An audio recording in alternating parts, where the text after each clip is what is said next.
Also tonight, a shark attack on Fort Lauderdale Beach and the 11-year-old boy who lived to tell about it. He was actually swimming with family when he felt something clamp down on his foot. Let's go to Local 10 News reporter Madeline Wright live now with a frightening story for us today. Madeline.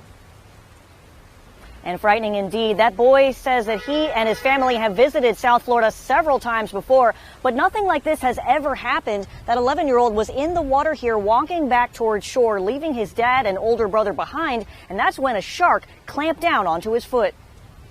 It almost felt like human teeth. 11-year-old Christian Mariani is reliving the frightening moments when he says a shark latched onto his right foot in knee-deep water.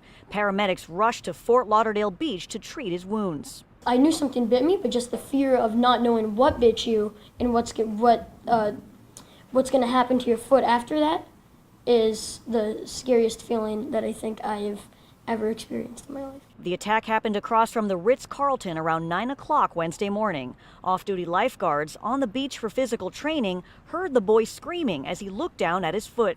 It was just covered in blood, like in a sand, of course, and it probably hurt more than it was supposed to because of the salt water, of course, on the beach.